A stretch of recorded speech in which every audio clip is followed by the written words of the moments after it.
Every once in a while, there comes an athlete out of nowhere who begins to dominate. Dallas McCarver was that kind of athlete. Dallas McCarver. Dallas McCarver. Dallas McCarver. Dallas McCarver. I'm Dallas McCarver, 22 years old, youngest IFBB pro in the world. A 6'1", 300-pound mass monster who had it all: the drive, the charisma, the freakish genetics. He was the sport's most golden boy, destined to sit on the Olympia throne for years to come. Making his Olympia debut, Dallas McCarver. 24 years old. He's still a baby. The kid had all the potential in the world. For some reason in my mind, that's still not good enough. Dex is the same age as my daddy. Kevin's older than my daddy. What's your big plans looking into the future?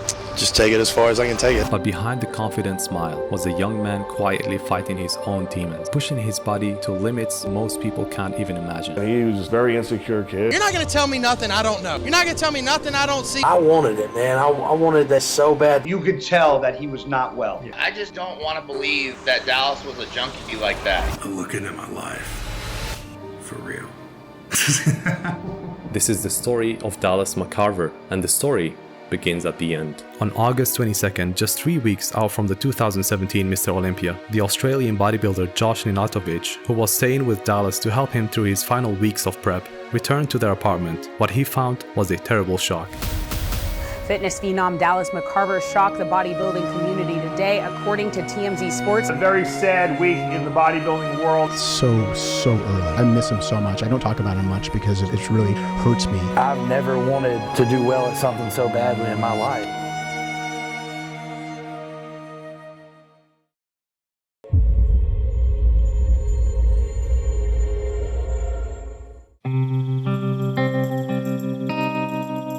Dallas Lee McCarver was born on April 9, 1991, in Memphis, Tennessee, to Jolene McCarver and Penny Moore Ancliffe. He grew up with his little sister and best friend Katie in the rolling hills of Henderson County, where life was simple and values were deeply rooted in hard work and family. I was born in a small, unincorporated town known as Blue Goose, Tennessee. Life on the farm was not easy. Dallas spent his days feeding animals, fixing fences, and carrying heavy things. All that work made him strong at a young age.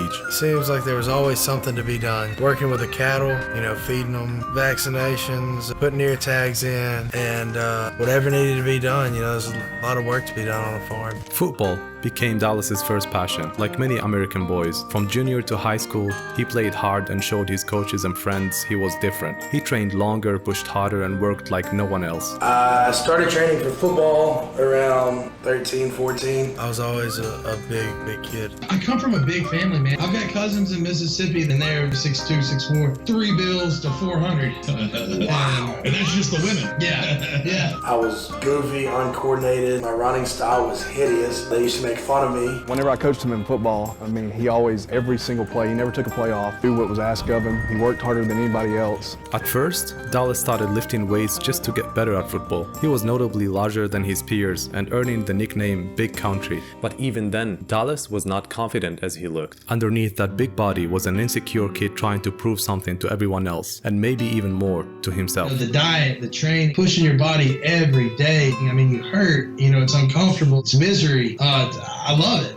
As a teenager, Dallas was unstoppable. He lived for football. He would train in the field for hours and then go back to the gym and work even harder again and again. Coaches called him Prodigy, a future NFL star in the making. They believed in him so much that he had a scholarship waiting. He was a freak athlete. He had scholarships for football, and he could have been like a D1. He probably could have been in the NFL. He was obsessed with bodybuilding. He would bodybuild and play football. Everybody in the NFL, it's a physically demanding sport. Odds are, if you're a Hall of Fame football player, unless you were a kicker, you sacrificed the hell out of your body. You're beat up. Yeah, you're beat up. But even though he loved football, there was something about bodybuilding that lit a different fire in him. No dropped passes, no blown coverage, just him and the iron. Just him and the mirror. It felt like a place where he could finally be in charge. And for a boy who always felt like he had something to prove, that kind of power was impossible to ignore. So, he made the choice of turning down the football scholarship and decided to put all his energy into bodybuilding. But even then, not struggling, but still having to work for a living, bouncing in the bars, working, odd and end jobs. Had a lot of personal things going on in my life, kind of deterring me away from football. Dallas actually came up to my room one night. He said, I think I'm done with football. I think I'm gonna try this bodybuilding thing. And about that time, he hit a front double bicep. And man, when he hit that,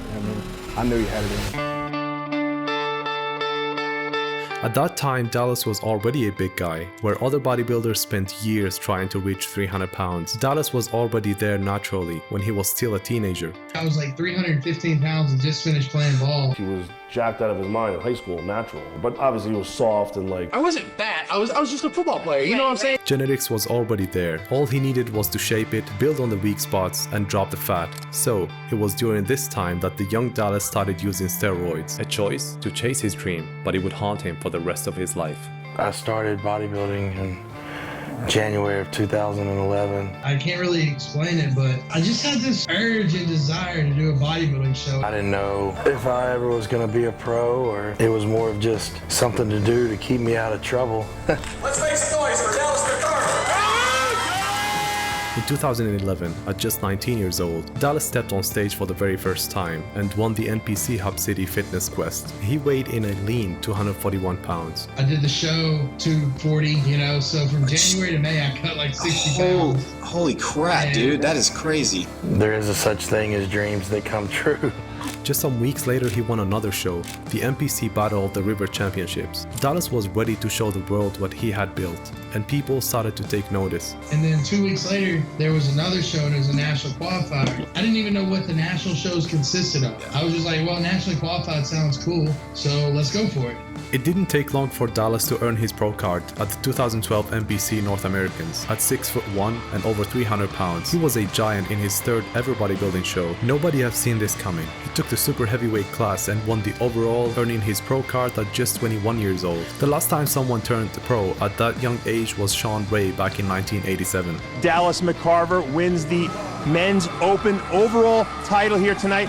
Gets his IFBB pro card, only 21 years of age.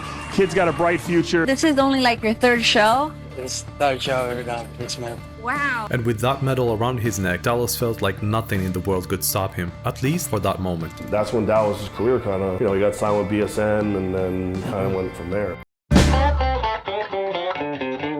My name is Dallas McCarver. I'm Dallas McCarver, 22 years old, youngest IFBB pro in the world. To me, it's more about setting a goal, and I know what my goal is. My goal and my dream is to be somebody in this sport, be somebody that people know. His rapid rise after turning pro was like a wildfire. Everyone was talking about the young man with the mountain of muscle. We have Dallas McCarver. There's a lot of hype surrounding this guy, and rightfully so. The kid had all the potential in the world. Could have been the next Jay. He's going to be the next Jay Cutler in bodybuilding. If you had to pick one of the guys could be a future Mr. Olympia. I would say the McCarver guy, Dallas. The attention brought sponsors, photo shoots, and checks with his name on them, and he loved it. I want to prove to everybody out there that I belong where I am, that I deserve to be here, and I'm going to be one of the best doing what I do. Dallas, today's your pro debut. This guy was an amateur. He comes today, and he comes up in first place. Who is your coach? Honey Rambod. No, I can't believe this. I hate this guy. With Henny Rambod as his coach, it looked like nothing could stop him. I started working with Honey Rambod, and every time I speak to Honey, I feel like a sponge. I really like Dallas, but I can't believe you're training him. He's still pissed because I told him when he won, yeah, he was okay. The biggest thing with Honey that I was really neglecting before him, it was my own personal health and my well-being and realizing the longevity of what I'm trying to do here. What I told him was that as long as he's patient and he takes 2 years, I'll work with him. But if you wanted to rush into something, I wouldn't do it. So Honey's really put a big foot forward to help promote and keep me healthy. The sky's the limit. He just needs to take his time, put on that quality size in the right areas. He can be able to really fulfill that potential. But the bigger he got, the more people expected. And Dallas wasn't the type to let them down. He wanted to be the best. I know you said you're doing this because you love it, and that's great, but I mean, what's your overall goal? What's your big plans looking into the future? Just take it as far as I can take it. People loved Dallas. Sure, he had the look, he was the clean cut, like an all-American kid you'd see in the movies. But what really drew people into him was the way he carried on the inside, his kindness, his goofy smile, the way he treated everyone like an old friend. The golden rule, treat people like you want to be treated. I personally want to be somebody that like people can like and respect. You were never going to find anybody that had anything negative to say. I'm telling you, like, he was the most liked guy. People who met him talked about how special he was. Promoters loved his energy, always taking time for photos and never making anyone feel like they were not important. If I'm gotta go or rushing or being rushed, I try not to ever turn down a picture or an opportunity to meet somebody, because you never know who you're gonna inspire, you never know who the day you're gonna make, you know. Right. Photographers and magazine editors praised how professional he was during shoots, always giving it his all. He had a way of lighting up a room without even trying. Live once again, and I think it's a sin. In his personal life, Dallas had a tight circle of close friends and family that meant everything to him, especially his little sister Katie, who was always his biggest cheerleader. He had the biggest heart. He was the kindest guy, but he was a big teddy bear. And then there was his girlfriend Dana Brooke, the WWE superstar. Together, they were like a power couple from a movie. Both of them dedicated to the world of fitness, always lifting each other up and pushing each other forward. He's my angel. He holds such a great place in my heart. He's just a giant teddy bear. But perhaps what stood out the most about Dallas is the way he was with kids. His coach, training partner and best friend Matt Jensen once said, "If you ever want to see Dallas really lighten up, put him among a bunch of kids and he's a 300-pound teddy bear." His ambition was to earn enough money to open a school for kids in tough neighborhoods. His life was kids. He loved kids. So I hope I'm not growing. But even though he made everyone around him feel good, no one knew the silent battles he was fighting in his own head. Think about it, man. What do people say in this sport right here? You gotta be willing to do whatever it takes. You gotta be willing to push, and you gotta be willing to dedicate, and you gotta be willing to do. And then you got somebody that's willing to do all of that, and then.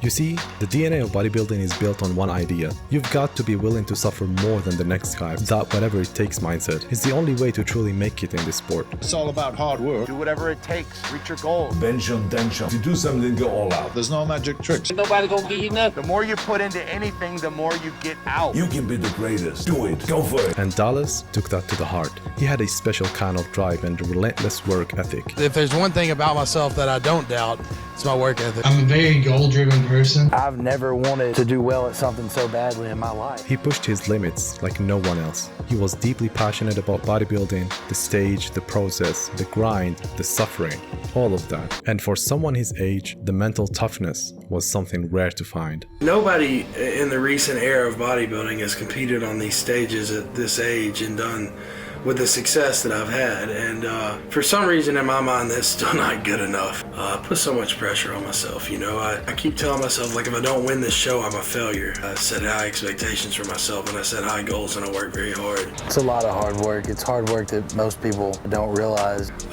You know, maybe I'm too hard on myself, maybe I expect too much, but then again, you gotta shoot for the moon, and if you miss, you land in the stars, they say. If I can't do it and enjoy it, I don't want to do it. My life is too short. If one morning I wake up and I can never step foot in a weight room again, I want to be happy. If I have an injury that ends all of this and I'm laying in my bed, you know, in a hospital bed or whatever, if I can look at myself and honestly say, hey, I blew it doing everything I could in my power to go where I wanted to go, I can sleep with that. What I can't sleep with is doing this for 20 years half-assed, never getting to where I want to be and dying old, just going, man, what if I would actually push myself? And then there was his strength. McCarver was freakishly strong. He was throwing around weights that even big Ronnie Coleman didn't touch. The kind of lifts that made people stop what they were doing just to watch. He was trying to change the game and leave a legacy behind. I'm not claiming to be Ronnie. I'm not going to claim to be the next Ronnie. I'm not going to claim to be the white Ronnie. But I have been trying to emulate his style of training. The only person that Dallas wanted to be in the gym was Ronnie. Like, he always wanted to make him proud. I'm trained the way Ronnie trained. From everything I've seen, I mean, I use similar weights. These people say, hey, he's just some kid. He'll learn one day when he's all crippled like Ronnie. I will tell everybody out there right now, I will gladly cripple myself for 8 sandals. So if there's any doubt in your mind that I will not take it to that extreme, you're wrong, buddy.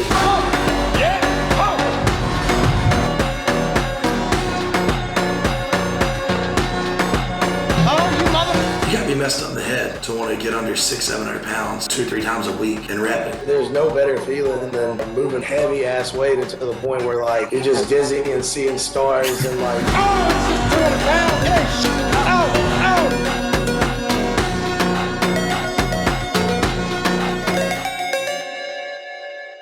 Over the next 3 years, Dallas kept growing physically and as a competitor. From 2012 to 2015, he competed in 5 IFBB shows and won 3 out of them, quickly making a name for himself as one of the most promising young talents in the sport.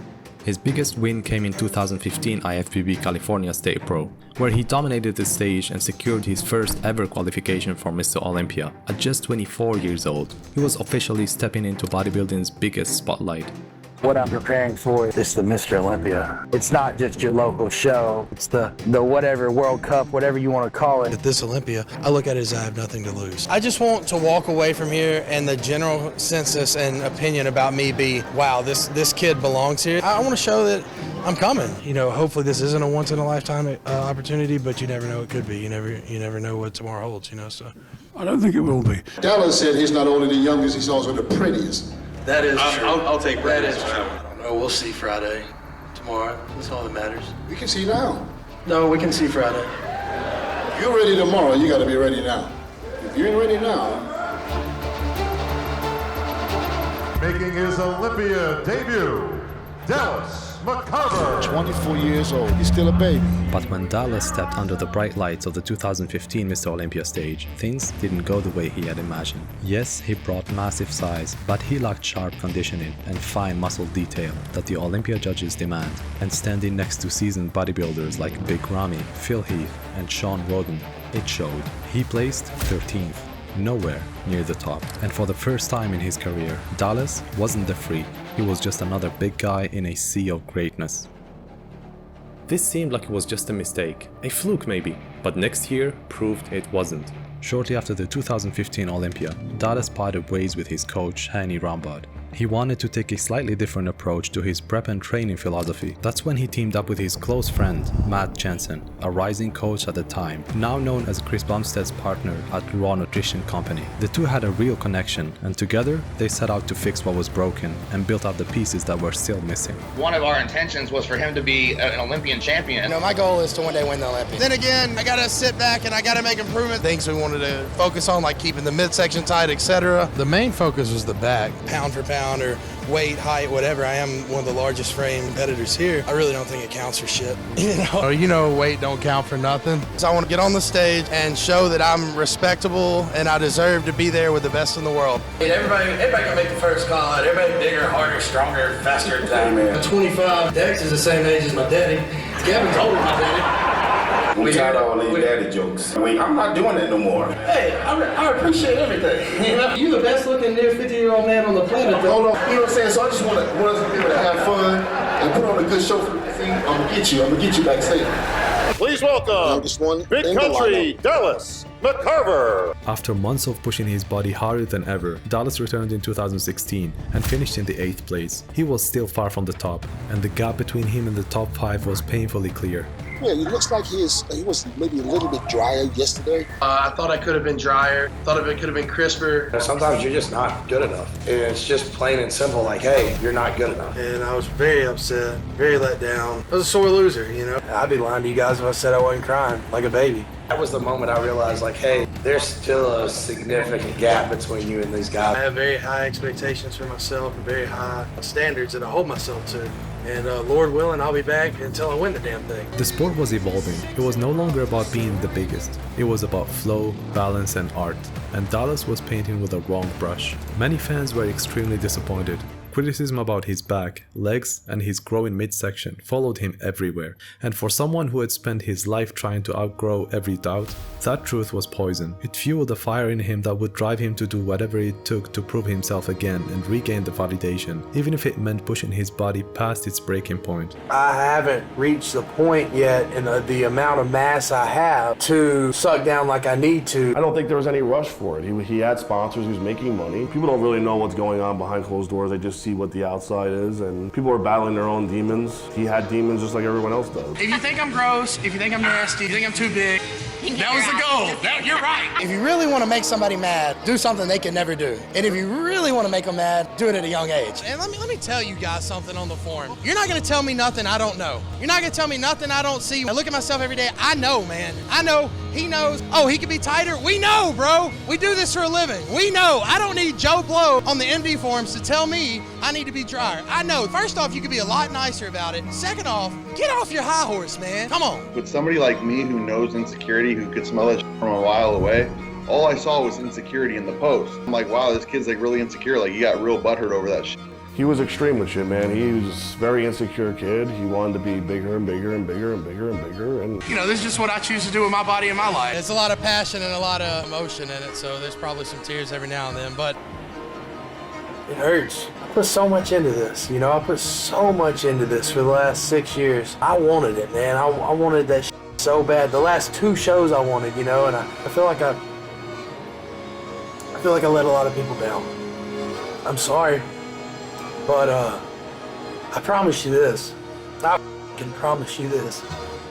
One day, I'll get this figured out. I got a work ethic like nobody else, and I got time on my side. And one of these days, I'm gonna nail that shit. Every one of you guys. One day, we're all gonna be able to say, we were right. It ain't a matter of saying I told you so. I love you guys.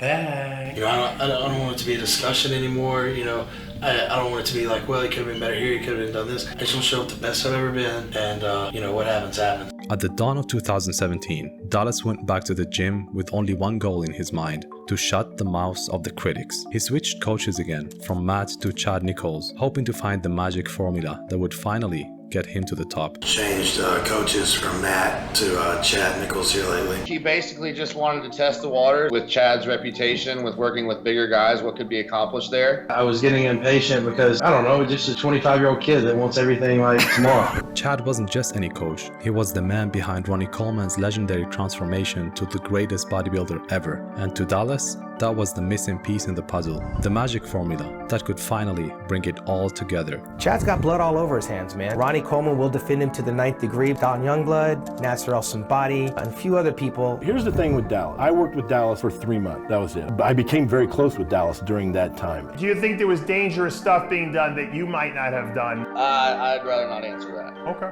I don't know if people even believe this, but based off of what he had been doing, we literally did half of that. And for a moment, it seemed like it was working. He was bigger, stronger, and more confident than ever. You're 100% all in for the Arnold, I'm assuming, correct? Oh yeah. God forbid something drastically bad happened. That'd be the only way I'm out. I mean, I'm in. I am 7 days out from the Arnold Classic. I know without a doubt, this will be the best package I've ever brought to stage. Definitely be the best conditioning. By the time the 2017 Arnold Classic in Columbus, Ohio came around, Dallas was at his absolute peak, a monstrous 314 pounds, outsizing even Ronnie Coleman's legendary 2014 by more than 13 pounds. He dwarfed everyone on stage, especially when he hit the front double biceps or threw up the most muscular pose. His arms were among the biggest the sport has ever seen, and his calves were freakingly dense and round, like something out of the Dorian Yates era, the kind of size fans hadn't witnessed since the 90s. Holy shit, Dallas is big. I did not realize this kid was this massive. He's the biggest dude on stage. But standing across from him was Cedric McMillan, a master of flow, symmetry, and stage presence. Cedric's physique had polish, lines, maturity. He was close, really close, but in the end, the judges gave the edge to Cedric, believing his structure and conditioning told a more complete story. Dallas placed second. It was a breakthrough, but not the victory he had dreamed of. I should be happy, but at the end of the day, it's not me. It's not who I am. I don't work for second. I don't bust my ass for second. But I'll be back. And I read something that he wrote in a post, and he said, Cedric beat me from the back, and my job is to make sure he never do that again. I felt kind of to blame, like if he would have won, he would have been able to chill, you know what I'm saying? Just 2 weeks later, In mid-March, Dallas boarded a plane flying across the continents alone for the first time in his life. It's very difficult, but I'm not fortunate enough to have somebody that travels with me. Not fortunate enough to have somebody that comes with me to these things and to help me. He was set to compete at the Arnold Classic New Zealand, and then just days later at the Arnold Classic Australia. Pretty tired, physically exhausted. Just got off the FaceTime with Chad. He looked at me. We're on track as far as all that goes. But it was in Australia that everything changed. That's where the unthinkable happened. Dallas was the favorite to win, but then, in front of the entire world, his body gave out. He collapsed mid-stage, right in the middle of the prejudging. You know, I'm posing, I'm feeling good, everything's feeling really good. And then the rear lat spread, I remember like kind of just, you know, and I lost my footing. You can see on the video, like I shuffle my feet. One of the guys from the backstage comes out rapidly to catch his body with a bear hug, while a couple more hurried over to carry his 300-pound giant off stage. They rushed him to the hospital hoping for the best. For a split second, I was like, this might be really bad. I don't want to think like this could be the end, because that sounds a little dramatic, but like, it's like, this is really bad. Dallas later assured his fans he was completely fine. He explained that he had been battling an upper respiratory infection that progressed into bronchitis, combined with being in a depleted and dehydrated state for the past 3 weeks, and that left him in a vulnerable condition. But for many experts and close friends, this was the first real sign that something was seriously wrong. He had symptoms of it in Australia. All he had to do was go get checked out. I knew then he's in distress for one reason. You could tell that he was not well. He was coughing so bad backstage. It wasn't one of those, it was one of the ones that almost sounded like a I always had this nasty cough.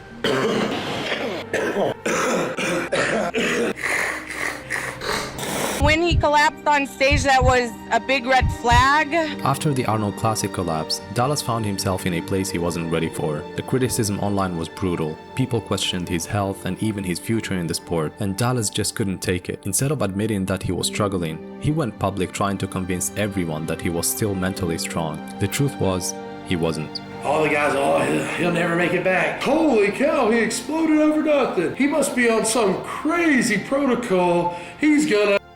For a short time, Dallas was forced to step away from bodybuilding. He didn't train for almost a month. As you can see, this has been my time giving my body a break in every aspect. I actually credit this to Honey Rambot. He's the one that told me this years ago. He's like, bro, you're gonna yourself. He said, stay out of the gym for weeks. Eat normal, eat healthy for weeks. But that break didn't last long. He came back fast to the same cycle, maybe even more. At a guest posing appearance, he stepped on stage at a massive 330 pounds. He added over 20 pounds in a matter of months, which was a clear sign that he was still back on heavy gear, and the consequences were already showing. During that routine, his nose started bleeding, probably from a high blood pressure. He was out of his breath from just few poses. Standing there with a dried blood in his face, he didn't even notice. Oh, man. Really is a lot of work. Not long after, another video surfaced. This time Dallas looked even worse. He was coughing, visibly frustrated, and his face, it had changed drastically.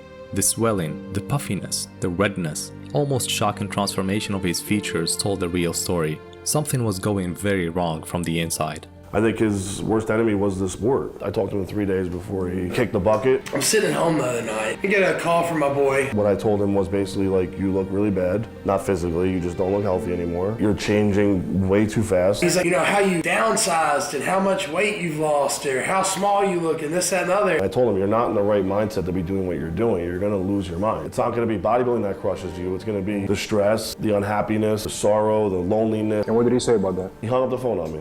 And that was the last time I talked to him. I'm sorry. It must be a sad life.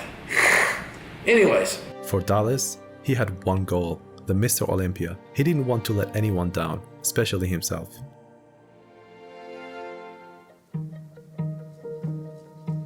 As months went by, Dallas kept training hard and was getting ready for the Mr. Olympia again, and nothing could stop him this time, or so he thought. He had moved away from his hometown. He moved to Florida, away from family and friends. That's why I don't have a lot of new friends, I keep a small circle and I keep an honest circle. Didn't have a good relationship with his family, but he was trying to mend that. I think you need that, in this sport. It's a very lonely, lonely, lonely world. I'm in the house alone. I'm looking at my life. For real. On the night of August 21st, 2017, Dallas came home from the gym to his apartment in Florida, and he was tired but focused, still thinking about the big show. But getting back to that night, it was a great day. Went to his favorite restaurants, went to the beach, and you saw him lifting 160-pound dumbbells for like 20-something reps or whatever. Around 10 p.m. he spoke to his girlfriend and told her he was about to eat dinner. Later that night, his roommate and fellow bodybuilder Josh Lenartovich came home, and what he found was shocking. Dallas was face down on the floor. His face was blue and food scattered around him. He was rushed to the hospital, but it was too late. At 1:03 a.m. on August 22, 2017, Dallas McCarver was pronounced. Fitness phenom Dallas McCarver shocked the bodybuilding community today. According to TMZ Sports, the massive Olympia competitor choked on food. The bodybuilding world was in disbelief. News of Dallas's death spread like wildfire, but many refused to believe it. That was hope. Maybe it was a mistake. Maybe he could walk back through that door with that familiar grin. But there would be no comeback this time. At just 26 years old, one of the brightest hopes in bodybuilding was gone. At first, people thought he choked on his food, but 3 months later, the autopsy told a different story. The report showed that Dallas had died of an acute cardiac event, a sudden heart problem that stopped his life in an instant. His heart was found to weigh 833 grams, almost 3 times the size of a normal heart. His liver was severely damaged, his lungs were full of scar tissues. Years of pushing his body to the limit had left their mark. His testosterone level was crazy high. Surely he must have been abusing the shit and using a bottle a day or something. This is something really shocking, at somebody that age. I just don't want to believe that Dallas was a junkie like that. For Dallas, the drive to be the biggest and the best was everything. But in the end, it cost him the most precious thing he had, his life. It's sad, man.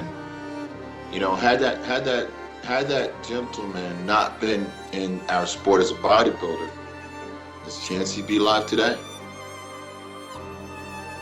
Very sad news about bodybuilder Rich Piana. A very sad week in the bodybuilding world. 2 major figures in our sport. How does that happen at the same time? It's very weird. This could have happened to any of us out there at any time. And that's what makes it scary. We all have problems. Everyone has health issues, whether you're a bodybuilder or not. And you have to get checked because you just don't know.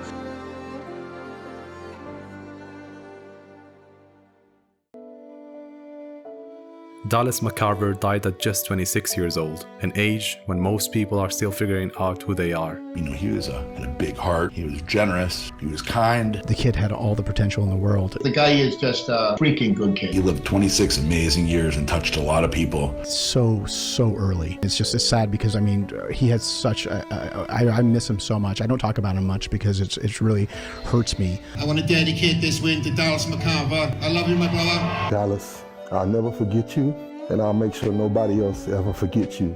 In bodybuilding, he was already a legend, a name people will never forget. But his story is also a lesson. It's about how far a person will go to reach their dreams, about the power of hard work, but also the danger of ignoring your body's cries for help. It's really easy for people to look at me and the decisions I make and the choices that I made and be really judgmental. But in all fairness, from the time I was 21, I've been doing this. This is the only life I've ever really known as far as a professional working life. So I fight with everything I got to keep it. So people can say what they want, but at the end of the day, I don't know anybody that's really been through the situational shit that I've been through and been in these positions. So it's obviously a bit confusing at times. It's about a kid who wanted to be more than just another big guy in the gym. He wanted to be something special, to prove to the world and to himself that he was worth it.